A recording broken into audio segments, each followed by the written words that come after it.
আজকে এই যে কাকিমা বাড়ি থেকে ভাই করেছে আফগানি চিকেন, এইমাত্র নিয়ে এলাম, খাবো। মাইক্রোওভেনে গরম করবো আগে, তারপর আজকে আমাদের এখানে মাছের ঝাল হবে। আজকে বাপি মাছ এনেছিল, মাছগুলো ভেজে নেবো, অল্প অল্প করেই ভাজি। আর এখানে গাছ থেকে তুলেছি পালং শাক, পেঁয়াজকলি আর হচ্ছে পেঁয়াজ পাতা, পেঁয়াজকলি আর গাছের টমেটো, এগুলো কেটে হবে হচ্ছে কি বলে বাটা মাছের ঝাল। আর আমি এখানে বসিয়েছি চা, কারণ ওপরে আমার গ্যাসটা শেষ হয়ে গেছে, সেই জন্য মাছের ঝালটা ঝোলঝোল করে করতে। যদি ওই ভেটকি মাছ পায় তাহলে আনলে মেয়েটাকে একটা ভেজে দেবো, ওর বাবাকে একটা ভেজে দেবো, আর মুড়োটা লেজাটা আমাদের মাছের ঝালে দিয়ে দেবো। কারণ কালকে যাব হচ্ছে আমার মেয়ের স্কুলে, মানে নতুন স্কুলে, যে স্কুলে ভর্তি হয়েছে ওই স্কুলে যাব। কালকে ওর দেবে হচ্ছে ড্রেস আর আই কার্ডের ছবি তুলবে, ড্রেসের মাপ নেবে, সেই কারণে 11টায় টাইম দিয়েছে, তো সেই কারণে যাব। ওই কারণে মা ওই জন্য আজকে হসপিটাল চলে গেল, কালকে যেত, কারণ আমি বেরোবো সেই কারণে। তো দেখতে দেখতে আজকে জানুয়ারি মাসও কেটে যাবে, ফেব্রুয়ারি মাস পড়ে যাবে, মেয়ের এপ্রিল মাস থেকে নতুন স্কুলে চলে যাবে। আর সামনে আমাদের 18 তারিখ গেল, 10 বছর আইনিভাবে কমপ্লিট হলো, আর 30 তারিখ আসবে পুরো 10 বছর আমার বরের সাথে কাটিয়ে দিলাম। ঝগড়া ঝাঁটি খুঁটি নাটি করে সব কিছুভাবে কাটিয়ে দিলাম।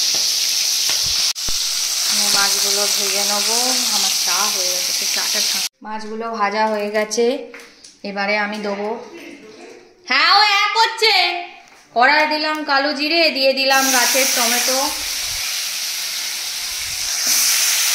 দিয়ে ভালো করে ভাজি নিজেদের গাছের জিনিস খাওয়া কত উপকার। তার মধ্যে আমার এখানে আমার চামচ দিয়ে একটু নুন দেবো, অল্প, বেশি নয়, তারপর আবার নিমক হয়ে যাবে, দিয়ে ভালো করে তার মধ্যে গাছের কাঁচা লঙ্কা, আজকে সব গাছের জিনিস দিয়ে হচ্ছে আর কি ব্যাপারটা, হলুদ,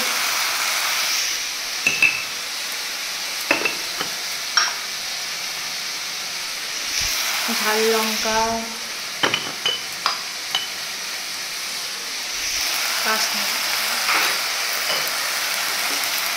দিয়ে নাড়ো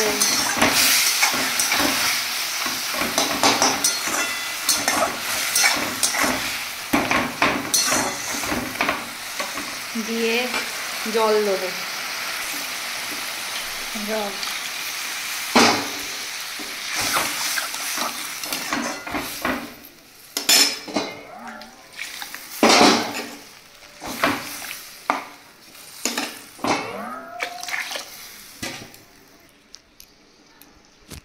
দিয়ে দিলাম ধনে পাতাটা দোকানে গাছে হয়েছে, বাট অতটাও ভালো হয়নি, তো এটা ফুটে যাবে, নুনও দিয়ে দিয়েছি,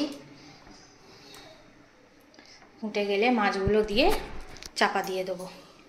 আজকে এই যে কাকিমা বাড়ি থেকে ভাই করেছে আফগানি চিকেন, এইমাত্র নিয়ে এলাম, খাবো। মাইক্রোওভেনে গরম করবো আগে, তারপর খাবো। এটা দিয়েই ভাত খাওয়া হয়ে যাবে আমাদের। আমি চাটা খাই, এখানে মাছের ঝালটা আবার চালু করে দিলাম, একটু ফুটিয়ে রাখি, মা যদি মাছ আনে তাহলে মেশাবো ভেজে। আর এখানে ভাত হচ্ছে, আমাদের তো কালকের একটু ভাত আছে, আর আমার আর মায়ের হবে মিলেট। আজকে সবাইকে খেতে দিয়ে এখন বসে আছি, এই যে লুচি ভাজতে গিয়ে এই আঙুলটা তেলে ডুবিয়ে দিয়েছি, কি জ্বালা বাবা। তো যাই হোক, আমি আবার যোগা ক্লাসে ভর্তি হয়েছি, তো এখন যোগাটা যাই, সোম মঙ্গল বুধ 3 দিন যাই, নিজেকে ফিট রাখার জন্য, নিজেকে সুস্থ রাখার জন্য। আগেও যেমন করতাম, ওয়েটটা কমেছিল, তো এখন আবার যাচ্ছি যাতে ওয়েটটা কমে যায়। আর কালকে যাব মেয়েটার নতুন স্কুলে, ওর ড্রেসের মাপ নিতে, তারপর আই কার্ডের ছবি তুলতে। তো কালকে 10:30 বেরোবো, এই কারণ আজকে করেছিলাম হচ্ছে লুচি, ক্যারি পাতা, সর্ষে ফোড়ন দিয়ে, বাদাম দিয়ে আলুর তরকারি, আর আর বেগুন ভাজা। তো সবার খাওয়া হয়ে গেছে, আমি তো লুচি টুচি অত খাচ্ছি না, তো আমি অল্প করে একটু মুড়ি খাবো, খেয়ে শুয়ে পড়বো। আর কালকে সকালবেলা উঠে ঠাকুরঘর পরিষ্কার করে দিয়ে ভালো করে বিউলির ডালটা করব, বিউলির ডালটা করে দিয়ে তারপর যাবো। আর কালকে রাত্রিরে হবে হচ্ছে আমাদের পায়েস হবে। আর মাকে বলেছি ছোটো এলাচ না দিতে, কারণ আমি ছোটো এলাচটা খাই না বলে, মা আগের বারেও ছোটো এলাচ দেয়নি, এবারেও দেবে না। তো ছোটো এলাচ দিয়ে পায়েস হবে, কালকে রসবড়া হবে, আর হচ্ছে কী যেন একটা, ও সরি, দুধ পুলি হবে। তো এই 3টে হবে, প্লাস আমি কালকে মেয়েটার নতুন স্কুল থেকে এসে দুপুরবেলা সমস্ত কিছু রেডি করে দেবো, কারণ আমার আবার কালকে ব্যায়ামের ক্লাস আছে, যোগা ক্লাস, তো সেই কারণে। তো এই হচ্ছে ব্যাপার। তো আমি যখন